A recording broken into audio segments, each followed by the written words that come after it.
Audiovisual Clips.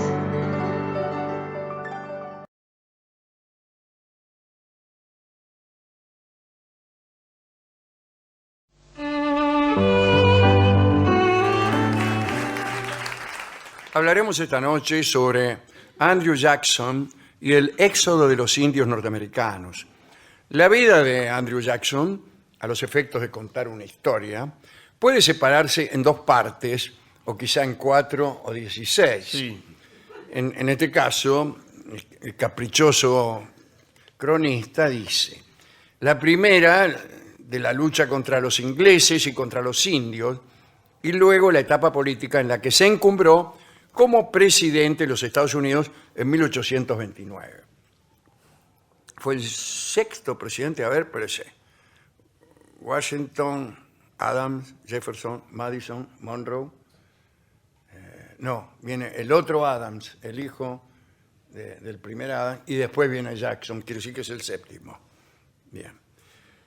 Después viene Kennedy. Van Buren. A ver, ¿te acuerdas? Van Buren, Harrison, Tyler, Polk, Zachary Taylor, Fillmore, Pierce, Buchanan, Lincoln, Andrew Johnson, Ulysses Grant, Hayes, Garfield, Chester Arthur, Cleveland, el otro Harrison, Cleveland otra vez, McKinley, Theodore Roosevelt, Taft, Woodrow Wilson, Harding, Coolidge, Hoover, Roosevelt, Truman, Eisenhower, Kennedy, Johnson, Kennedy, ¿vio? Nixon. Viste que tenía razón. Le faltaba, pero... Nixon, Ford, Reagan. No, Nixon, Ford, Carter, Reagan. Y Bush. El otro Bush, Clinton, Bush, Sí. Obama, Trump.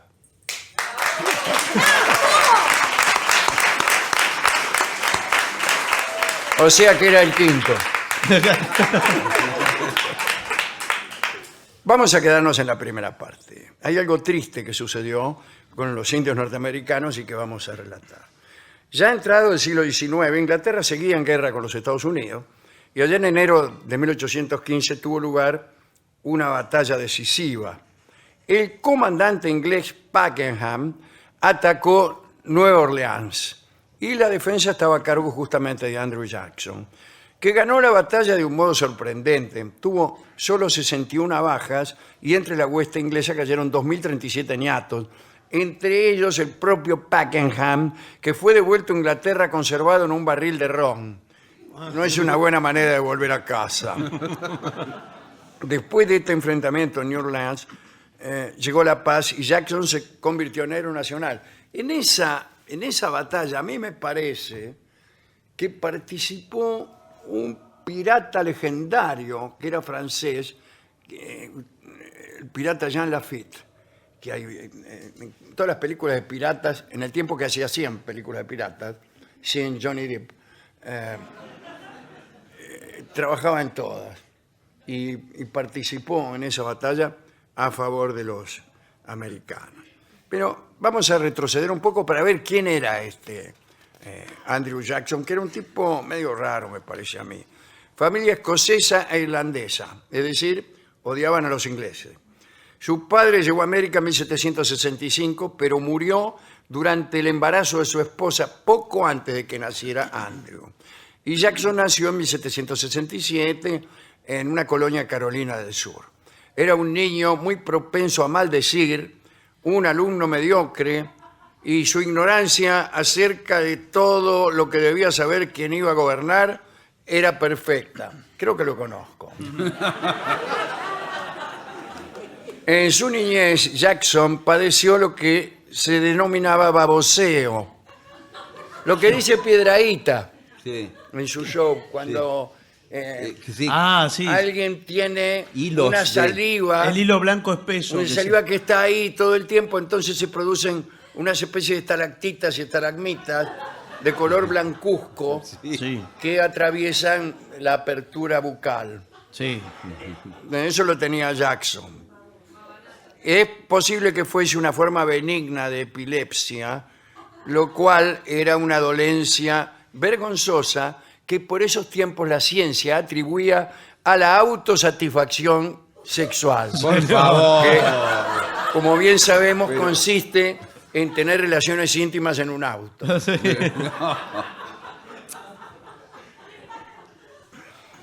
Le interesaban las peleas de perros, las carreras de caballo y sobre todo las riñas de gallos. ¿Eso le gustaba? ¡Ah!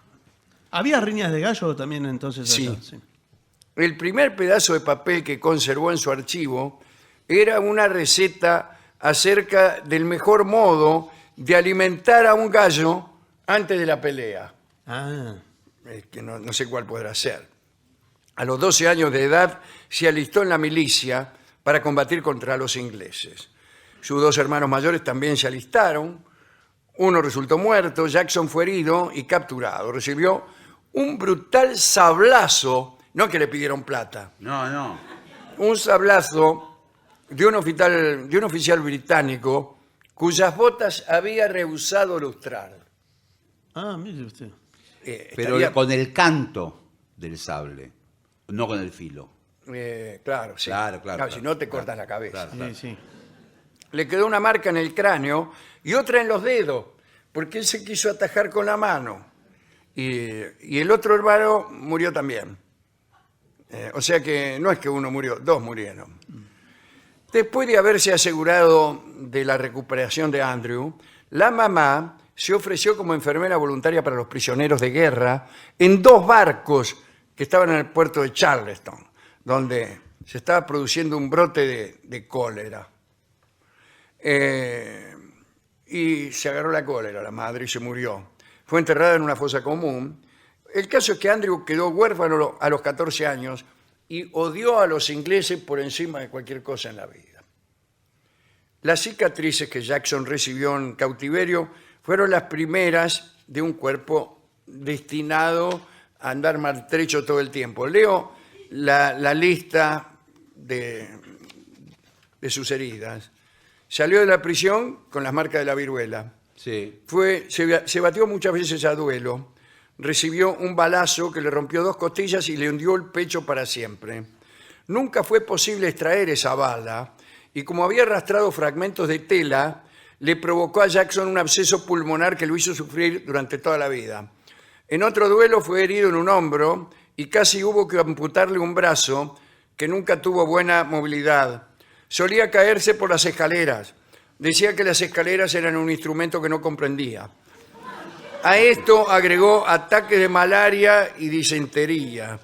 Para calmar sus dolores usaba calomel. Y el calomel le arruinó los dientes, le arruinó. Cuando le dolía algo, practicaba sobre su cuerpo atroces operaciones, a menudo en medio de la noche y completamente solo. Oh, bueno. ¿Y cómo sabían que...? No sé. Antes de su triunfo contra los ingleses, Jackson era un hombre más o menos poderoso. Allá por los 27 años ya estaba involucrado en especulaciones con la tierra, que era el modo más fácil de enriquecerse en Estados Unidos en aquel tiempo. Su trabajo era una mezcla de saqueo de tierras, estafas y búsqueda de cargos para hacerse de esas tierras. Y Ajá. de laburar ni hablemos. En 1796 ayudó a crear el estado de Tennessee. Fue primero uno de sus representantes y después su senador. En 1802 fue elegido mayorengo general de la milicia de Tennessee, a base que bueno, después se convirtió en héroe y empezó a luchar contra los indios, justamente por las tierras.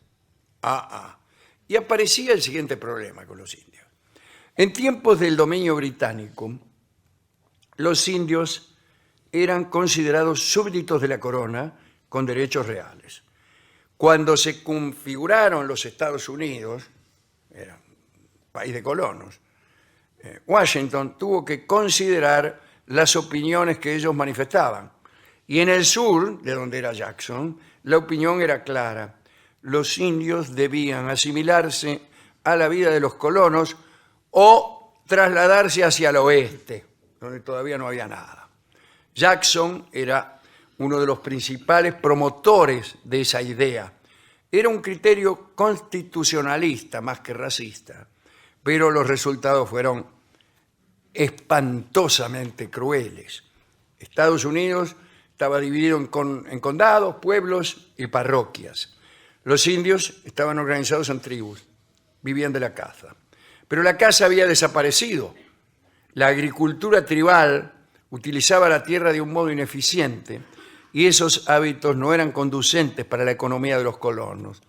Por lo tanto, debían destribalizarse los indios y adaptarse al sistema norteamericano.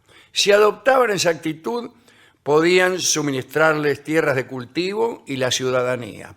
De hecho, esa fue la alternativa que algunos eligieron y tomaron nombres europeos, pero muchos otros prefirieron la vida tribal sin retirarse hacia el oeste. Resultado, guerra. Claro. No nos retiramos nada. El jefe de la tribu Shawnee, se llamaba Tecumseh, pudo convencer a las tribus Creek del norte de Alabama y Georgia a atacar a los colonos anglosajones. El Tecumseh pudo unificar las tribus del noroeste en contra de los estadounidenses, tratando de expulsarlos de las tierras de Ohio. Durante esos días, 400 colonos fueron masacrados en lo que llegó a conocerse como la masacre de Fort Mims, allá en el año 1813. Fue una de las pocas ocasiones en que murió un gran número de estadounidenses negros y blancos a manos de atacantes indios. Y esta acción fue la causa de una campaña militar en contra de los indios Creek. Esta campaña fue dirigida ¿por quién? Por Jackson. No nos detendremos en encuentros sangrientos. Lo cierto fue que Jackson, con su milicia de Tennessee, empujó a los indios al oeste a fuerza de cañonazos, incendios, sobornos a los caciques, que a veces por unas monedas ordenaban a sus súbditos levantar poblados e iniciar un éxodo. Después de varias masacres, en agosto de 1814, en el fuerte bautizado por Jackson con su propio nombre, Mire ¿qué tal? Se reunió con 35 jefes indios. Jackson era un orador impresionante y a veces terrorífico, que no permitió que los caciques reunidos tuvieran la más mínima duda acerca de lo que sería su destino si no firmaban el documento que les presentó. ¿Qué tal documento? En realidad los caciques tenían sus propios documentos, unas cartas de inmunidad firmadas por los predecesores de Jackson. Pero él dijo que esos papeles no valían nada y que en el tratado de rendición imponía a los indios la entrega de 11 millones de hectáreas. Aquel tratado de Fort Jackson fue el trágico momento decisivo de la destrucción de los indios norteamericanos al este del Mississippi, y el primero de los 5 procesos de confiscación que en el curso de la década siguiente transformaron el sur y el suroeste de los Estados Unidos. Y ahí estaba, ¿no?, el espectáculo de las familias indias marchando hacia el oeste con sus posesiones. Y ahí estaba Alexis de Tocqueville, que estaba en los Estados Unidos como enviado del gobierno francés, analizando el sistema penal, qué sé yo. Y él escribió: los indios llevan consigo a sus familias e incluyen en su caravana a los heridos y a los enfermos. 3 o 4 mil soldados empujan hacia adelante a los errabundos. Vienen detrás los pioneros blancos, que preparan la marcha de la civilización a través del desierto. Tocqueville, sin ver lo que había sucedido antes, observó que se privaba a los indios con extraña comodidad, tranquila, legalmente, y llegó a la conclusión de que se destruía una civilización con gran respeto por las leyes de la humanidad. Una vez concluido el éxodo de los indios hacia 1822, el general Andrew Jackson pensó en la posibilidad de luchar por la presidencia. Dice: tengo muchas posibilidades, dijo. he destruido tantos indios, esto a la gente les va a caer bien. Pero esa es otra historia. Hemos contado algo del desastre de los indios y de su protagonista principal, ¿no? Que fue Andrew Jackson. Que quizá la única cosa simpática que tenía era que le gustaban las riñas de gallos. Así que calcule cómo será lo demás. Sí. Siendo la riña de gallos una cosa totalmente sangrienta y mal vista por cualquiera. Sin embargo, las riñas de gallos han tenido una consecuencia beneficiosa, que es el estilo que se llama Pobre Gallo Bataraz, y que vamos a escuchar ahora en la versión de Gardel. Adelante.